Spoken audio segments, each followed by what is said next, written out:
Hey everyone, and welcome to The Explainer. Today, we're diving into something huge. An annual event so massive it makes almost every other gathering on Earth look tiny.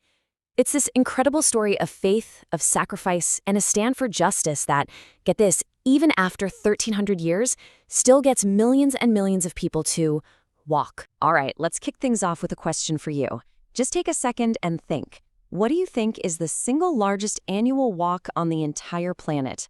I'll give you a little hint. It's probably not the one that first pops into your head. Ready for the answer? We're talking about an event that regularly pulls in over, wait for it, 20 million people. Yeah, you heard that right. To give you some perspective, that is more than the entire population of a country like the Netherlands or Chile, all gathered for one single reason. This massive event, it's called Arbaeen. And behind that one word is this incredible story. A story about a grueling journey, a major sacrifice, and a message that has been echoing through the centuries. All right, let's get into it. Section 1, a pilgrimage of millions. So what exactly is Arbaeen? Let's break it down. Okay, so the word Arbaeen itself, it's actually Arabic for 40. And that number, 40, is the whole key. In Shia Islam, it marks the 40th day, which is the traditional end of a mourning period for a really pivotal figure in Islamic history. Okay, moving on to Section 2, a 1,300-year-old sacrifice. Now, to really get what this pilgrimage is all about, we've got to go beyond the what and get to the why. And for that, we need to take a trip back in time, way back, to a story about a truly courageous stand.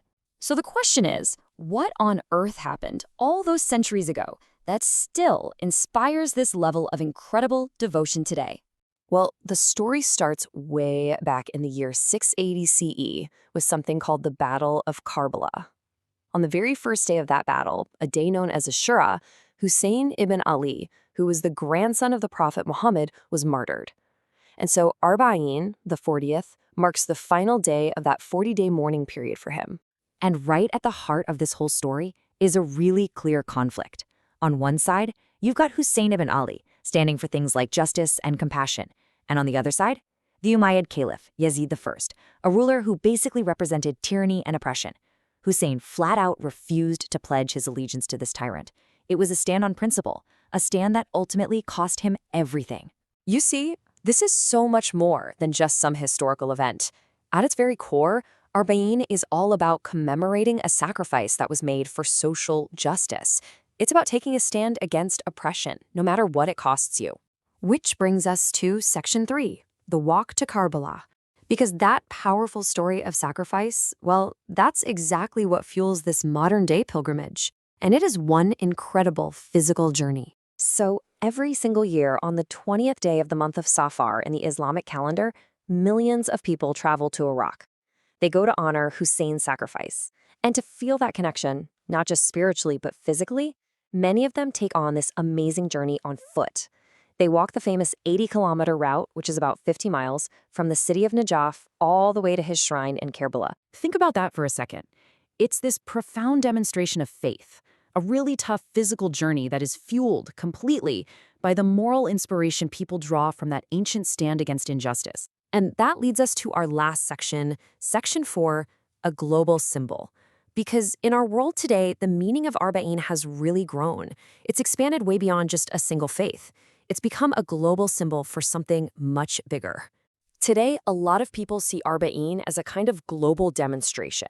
It's like a living, breathing symbol of resistance and a massive call for social justice.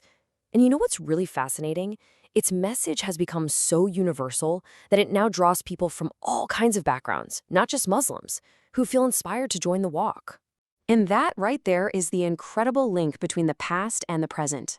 A stand against tyranny from more than 1,300 years ago has become the direct inspiration for one of the largest modern movements for justice we have on the planet. It's wild. So I want to leave you with one final thought. In a world where, let's be honest, we see injustice all the time, what does it really mean when 20 million people from literally every corner of the globe all come together to walk for an ideal? What kind of message do you think that sends?